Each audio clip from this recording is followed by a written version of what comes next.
You are listening to and streaming A More Perfect Union on KBLA Talk 1580. I'm Dr. Nii-Quartelai. I'm really delighted to be in conversation with Bishop Joseph Tolton. He is no stranger to us here. He is the founder of Interconnected Justice. He's also a former senior advisor on global and religious affairs at the U.S. State Department. And here to help us make it make sense, Bishop Tolton, welcome back to the show. It's such a pleasure to be with you, Dr. Nii-Quartelai. Always a pleasure to have you here. Bishop, I want to start with something that dropped today from USA Today in an exclusive with leaked documents from inside the Patriot Front. And I want to make sure our listeners, leaders and learners understand who this group is because they've gotten very good at looking mainstream. Here's what the document reveals. Patriot Front has more than 540 members in every state except Hawaii as of early 2026. The group has roughly doubled in size ever since it was founded. And their leader, a 27-year-old named Thomas Rousseau, is now calling for 600 members by July 4th, the very date this country celebrates its founding. And they portray themselves as merely patriotic, fighting for, quotes, traditional American values. But these documents are explicit about who those values are actually for and what those values actually are. Applicants to join describe their motivation in terms of protecting what they call a future for, quote, white children. One applicant described themselves as, quote, white nationalists, tired of watching my country be raped and pillaged by foreign invaders. Bishop, this is happening in plain sight. What do you make of this moment? It's so important that we are having this particular conversation about this particular group, the Patriot Front, because when we speak about these white nationalist groups, such as the Proud Boys and others, we kind of tend to, if not dismiss them, at least to look down on them and to speak to them as, again, fringe, vigilante, driven by violence, uncoordinated, etc. But this group specifically emerged out of the chaos that we saw in Charlottesville several years ago. And from that chaos distilled the formation of the Patriot Front. They are much more of a disciplined political and cultural movement. They are not a fringe organization. Hence, the president of the organization being smart enough to actually put forth a marketing call for his organization with a clear objective, and I'm sure strategies and thoughts on how they're going to move and increase their population per state by at least 10 to 15% over a particular point in time. What's important about this conversation is that Americans cannot make the mistake of dismissing white Christian nationalist groups or white extremist groups in this country as a trend that just happens to be bubbling up now. That is not the case. These are formidable groups that are moving from just being, kind of loose associations to the stage of becoming institutionalized. And that's what the documents reveal that you've just spoken to. White fringe nationalist groups are not just cobbling together a few of the willing, they are moving to becoming institutionalized, to establishing themselves as an ongoing force that can openly influence, not only capture the psyche of Americans, but openly influence politics and policy in very real ways. You know, why is it that we don't see Democrats talking about the threat of white Christian nationalism, the rise of these nationalists, and really the national security threat that they pose, the danger that they pose? How come we don't hear them talking about this enough? We know that affordability is on the minds of a lot of people, but so is the safety of their children, the safety of their family and friends. The Democratic Party overall, and I'm going to put the Congressional Black Caucus to the side for a moment, the Democratic Party at large has not figured out a way to respond to Trump's and MAGA's virulent racism.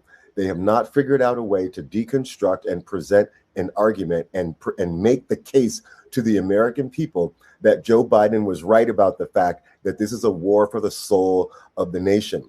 And what we're really warring over are two distinct visions of what the nation is going to be. Are we going to be a multiracial, multi-ethnic, multi-religious society that truly embraces the idea and the ideals and of diversity, as well as all of the kind of practical policy pieces that have to be put into effect to ensure that we can live well in this diverse bubble? Are we going in that direction? Are we going into the direction where we're going to define ourselves as a white Christian society, and that everybody else who is not one of those, in order to become fully American, must drink from the chalice of whiteness and the chalice of Christian hegemony in order to be fully accepted into the American fabric? We as a nation are deciding which road are we going to go down. To answer your question, the Democrats trip over and stumble over their ability to articulate that and then to defend their advocacy for a multiracial, multi-religious society that truly is one that is equitable for all. One of the only candidates that I've seen thinking about 2028 who's been able to even begin to talk about that, and I'm not here to plug him, but just to lift up the fact that Andy Bashir, I think, has actually been really courageous about speaking to that. And we haven't seen that from the party at large or even some of the 28 candidates. And that's unfortunate. Yeah, I think what's also unfortunate are the faith leaders that are sitting on the sidelines. There are a number of faith leaders like yourself that are on the front lines, but there are still too many faith leaders that are on the sidelines. I was just having a conversation yesterday with a family member, and they had shared with me that, when it comes to, some of the, voter engagement, civic engagement work, I said, well, what are you all doing at your church? How are you organizing young people at your church? I really believe you start where your feet tread, and then you build out from that. And what I heard from this family member is that their pastor,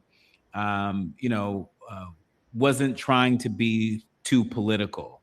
And I said, well, there's nothing political about organizing voter registration drives. There's nothing political about making sure that people are up to date on their voter reg.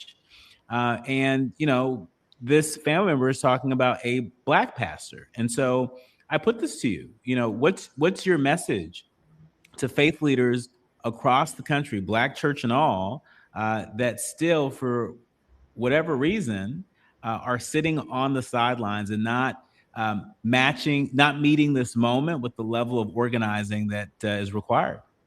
I would say first and foremost that all of us are certainly in the business of trying to exhort human beings to move beyond their humanity and to fully embrace their divinity. And whatever your particular dogma is or instruction is around how one has that experience is specific to your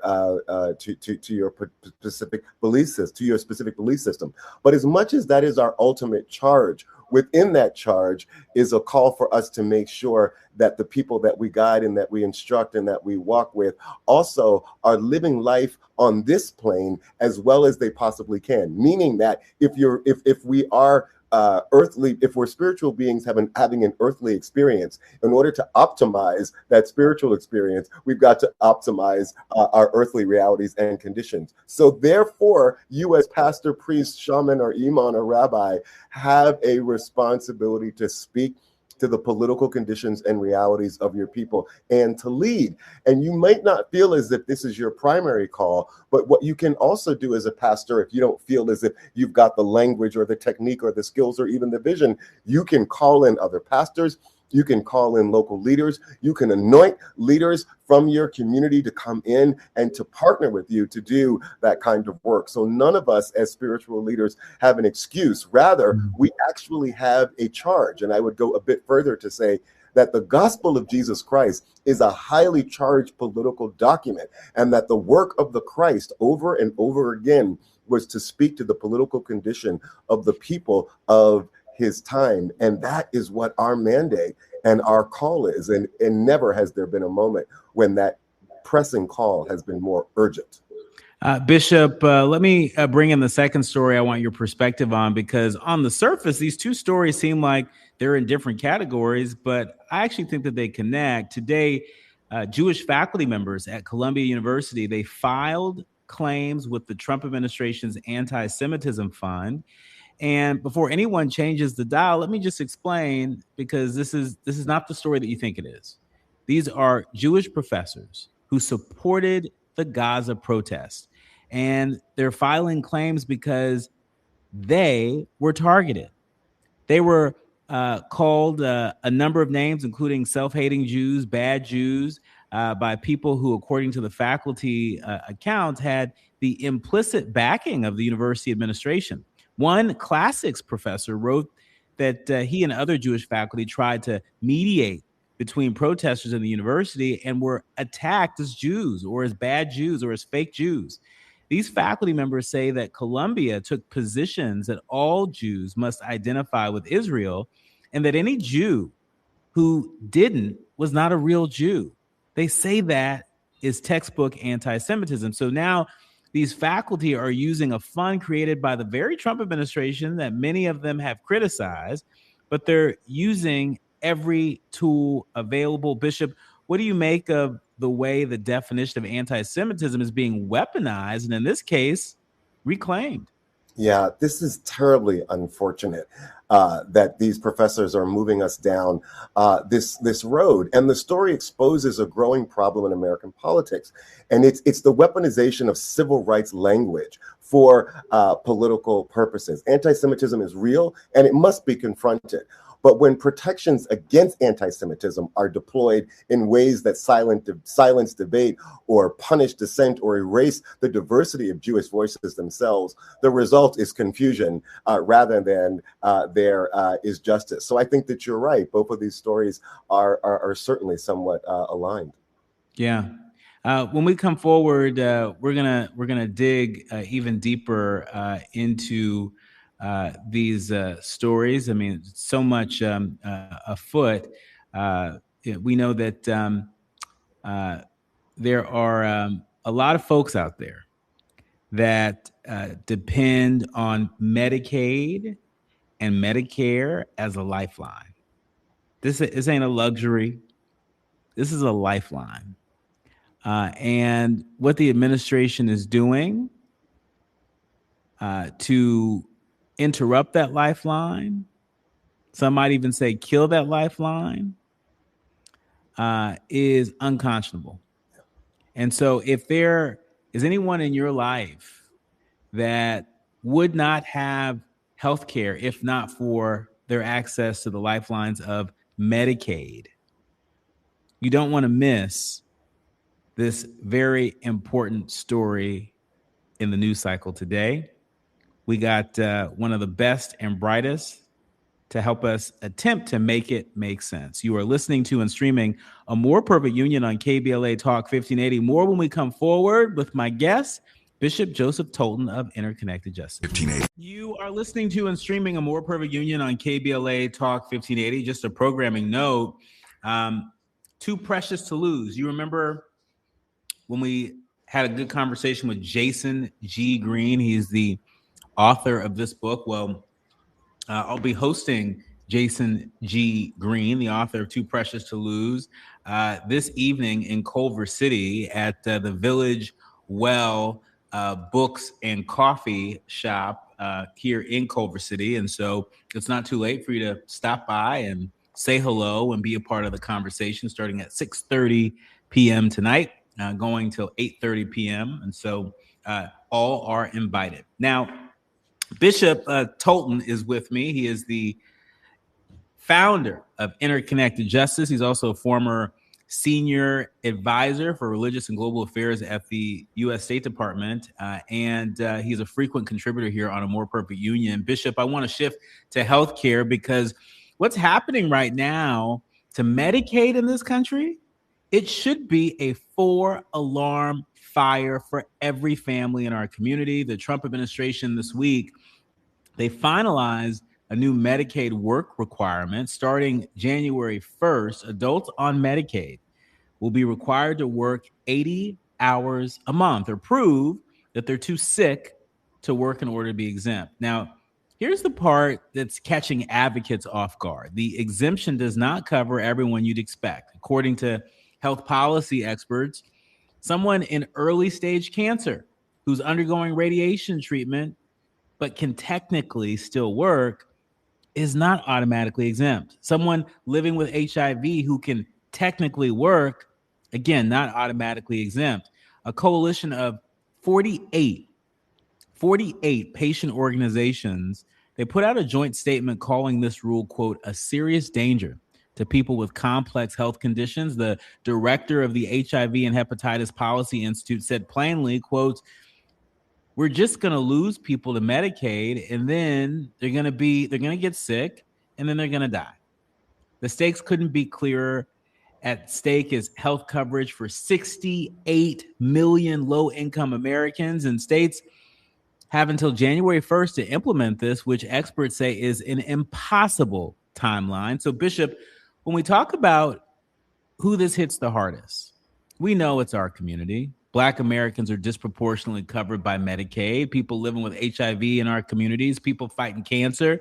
Walk me through what this means from a moral and pastoral perspective. It's so important that we understand that there is an upstream cause and that there are downstream effects. Right now, your question and the story, which is such an important one, locates us in dealing with what the downstream effects are. But as we often do, I kind of want to zoom out of the downstream effects and let's talk a little bit about what's really driving this. At its heart and at its core, there are authoritarians around the world who are working in a coordinated fashion to undo much of what we came to understand as bedrock principles that kind of define the quality of our life as human beings in the 20th century. And one of those bedrock principles was the idea that we as human beings have inalienable human rights. And we sat down and we documented those human rights and we determined political systems and policies that would help to keep those human rights animated and alive, benefiting people around the world. There is now a desire to completely dismantle the idea of human rights. And one of those human rights, of course, is we have a right to live somewhere safely. We have a right to healthcare, etc. In the destruction of the architecture of human rights at large, the idea is to supplant this with the notion that we all have natural rights. Clarence Thomas has recently talked about the fact that our rights all originally come from God, and that by understanding that he then delivers his understanding of what our rights are legally. Just to give you an example of how the State Department has tried to talk about this idea of natural rights. It starts with a right to consciousness and belief, therefore a right to believe in God. The second right we have is a right to property. And based on the fact that that's our second right, can you imagine that the third right is a right to carry a gun? And so the State Department was actually trying to pump out through its own mechanisms into the rest of the world's ear gate the idea of establishing a new order of our understanding of rights, destroying the idea of human rights and speaking to this idea of natural rights. That is why this is such a whiplash moment for us, because we expect and understand policies that flow out of the idea that we have human rights, like the right to live and to have health care. But according to Project 2025, the government is no longer or should not be in the business of having a safety net, and particularly here in this case, a safety net connected to our human right to actually have solid medical coverage, because that doesn't really exist a part of the architecture of their understanding of human rights. So that is where this comes from. It comes from the ideological capture of white Christian extremists trying to destroy our safety net under the guise that they are trying to dismantle our 20th century understanding of the establishment of human rights, under which the right to solid health care would, of course, be one. This Medicaid conversation is a symptom of that bigger and broader conversation. I mean, and you hit the nail on the head, Bishop, when you cut to it, and you said with electrifying clarity that they are going after the social safety net, and anybody who depends on Medicaid, anybody who is able to get by on Social Security, anybody who files an unemployment insurance claim when they lose their job. All of these things are a part of the 20th century social safety net that we have knitted together. We have knitted together, and there are forces out there that are working overtime to shred that. Bishop, I want to pivot now to something that happened just this week, and it feels connected to everything that we're discussing, because it's about who gets to have power in this country. Defense Secretary Pete Hegseth, we're all familiar with him. The Defense Secretary has personally intervened to block the promotion of multiple senior Navy officers to one-star admiral rank when a board of senior Navy admirals presented their recommendations, a list that they spent weeks reviewing, looking at hundreds of personnel files. Hegseth removed 9 names. Among those removed, 3 women and 2 black men. This is not the first time. Earlier this year, you might remember Hegseth removed 4 Army colonels from a promotion list over the objection of the Army Secretary himself. 2 black men, 2 women. The Army Secretary said those officers had decades of exemplary service and had done nothing wrong. And here's the kicker. While Hegseth was blocking these officers, he was simultaneously pushing for the promotion of a Navy SEAL who is a member of his own inner circle, someone who had been passed over supposedly multiple times by previous promotion boards. And so, Bishop, this is happening in an institution where Black and minority service members now make up 43% of the active force. What are we to say to our young people who are considering military service, or perhaps folks who are already serving right now? Well, certainly we say to our young people who are considering military service that the myth and mystique of the armed services as it related to Black communities and the armed services being a place where you really can kind of get ahead because there's equity, that day has come and gone. So first we have to educate them about that. I think it's important that we lift up who Pete Hegseth is. His pastor is Pastor Doug Wilson. Doug Wilson is one of the most ardent, regressive, and conservative white Christian nationalist dominionist that you will ever meet.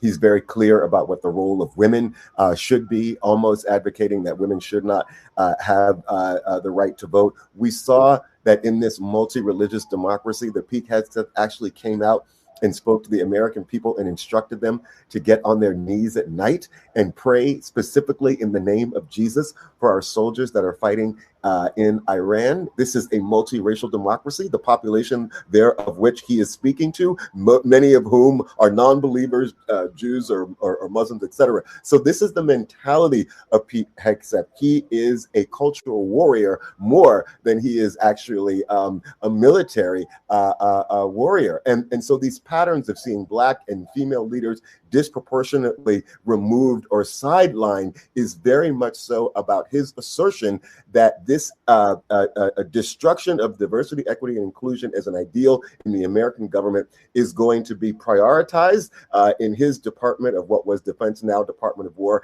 And he's going to make that department exemplary as it relates to really pushing through a white Christian nationalist, not just ideology, but a white Christian nationalist culture within his Department of War, and a culture that, of course, he lifts up as an example that can be replicated across and throughout the government. And so this is a dangerous moment where we're saying that this is based on efficiency, but this is really about a cultural realignment within the Department of Defense. Bishop, I want to keep you for one more segment. There's another story that I think you can help us to unpack. The winds of social progress are blowing, perhaps in the wrong direction. We're going to need your wisdom on this next story when we come forward. You're listening to and streaming A More Perfect Union on KBLA Talk 1580. More with Bishop Joseph Tolton, the founder of Interconnected Justice. We are here with Bishop Joseph Tolton, founder of Interconnected Justice. And just as we close out our first hour, Bishop, this last story is one that I want to tread carefully, but I also don't want to avoid. Today, a new Gallup poll was released showing that support for same-sex marriage in the United States has, for the first time in more than 2 decades, stalled, not collapsed, stalled. About 65% of Americans now say that same-sex marriage should be legal, down from a peak of 71% in 2022 and 2023. But look at the partisan breakdowns. Among Republicans, support has now dropped to just 37%. Among Democrats and independents, support remains largely stable. Gallup also found that views on transgender issues are shifting. About 4 in 10 Americans now say that changing one's gender is morally acceptable, down from nearly half in 2021. Now, Bishop, I know this is a conversation that touches the faith community in complex ways. You and I have talked about that at length. And I want to hold that complexity. But I also want to ask a different question. What does it mean when rights that people fought and bled for start to feel less secure? When the cultural and political ground that's beneath our community's feet starts to shift? It says to us, Dr. Nee, that these social realities are not fixed, but they are malleable, which suggests to us that when we put our hands to the plow once again, we will be able to have good effect. What I think your learners, listeners, and leaders should be comforted by is that the Gallup and Pew Research also has another poll out, which makes sense of this. And that is that 51% of Americans believe that conservatives have gone too far in imposing their social agenda on the country's policies. Shockingly, to me, 48% of Americans believe that liberals have gone too far in trying to sanitize our culture of its kind of Christian DNA, which I find to be rather remarkable. So with that kind of a 51-48 split, the read on the decline in support among Americans for same-sex marriage is really a read on the tension that I've just described between the 51% and the 48%. In that, marriage equality and its acceptance reached a certain level because the movement was driving change. Change has to be cultivated, it has to be sustained, and it has to be tended to. And unfortunately, since the second Trump administration, the queer community has not had an opportunity to do that because we have all been in triage mode. So I don't think that those decline in those numbers should be seen as a critical emergency or that the LGBT community is losing precipitous support. What it suggests is that we must get back to the business of tending to these matters of the full social inclusion of LGBTQ people, because we can move these numbers and shift them. Again, once we began to also parse out much of the ways in which the trans community has become so demonized and so vilified. And I'm not suggesting separation within the LGBT community, but once we're able to speak to the inclusion of trans people, I think that that more broadly speaks to the dignity of the queer community. And when we see that happen, we'll see these numbers reverse again. In our remaining minutes with you, Bishop, just as a follow-up, I want to ask, what's your message to the queer community? Certainly there were folks that were leading the movement around reproductive justice that felt somewhat secure with Roe v. Wade being settled law. And in fact, we found that with the Supreme Court, it wasn't settled. There are some folks that are saying that it is within the realm of possibility, particularly with this conservative court, that if Clarence Thomas has his way, if Sam Alito has his way, they may attempt to hollow out, undermine, or just get rid of same-sex marriage.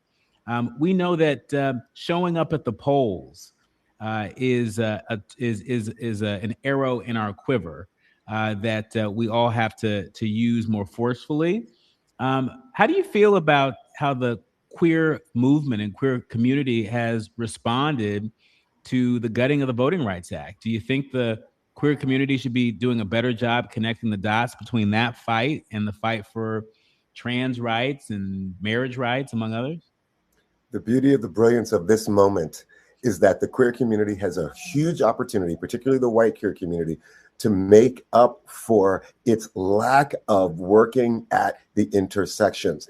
It was African-American pastors who delivered the first state for marriage equality, and that was Maryland, where we had been on a string of losses. When the Maryland pastors went to the Human Rights Campaign and said, now you should work on mass incarceration, the Human Rights Campaign said, well, that would be mission creep for us. That's remarkable that that ever happened, but it's a movement story. It's a secret of the movement that I'm willing to tell our audience. The queer community has a huge opportunity to begin to work at the intersections of racial justice, economic justice, climate justice, etc. And when the queer community does that, I think that we're going to see tremendous support for LGBTQ people at large. But we've got to deal with the racism and the sexism and the transphobia that exists within the walls of the LGBTQ community. Our thanks to Bishop Joseph Tolton. He is the founder of Interconnected Justice and a frequent contributor here on A More Perfect Union. When we come forward at our next hour, an actor who walked the halls of power before he ever stepped on stage, Greg Mathis Jr., is performing in a world premiere play at the Hollywood Fringe Festival, and it hits close to home. Then United States Senator Cory Booker, he joins me. The House just passed a resolution to end the war with Iran. The Congressional Black Caucus is taking on the college sports establishment, and Senator Booker himself is staring down a Republican opponent who raised less money than most people spend on a used car. All of that when we come forward here on A More Perfect Union right here on KBLA Talk 1580.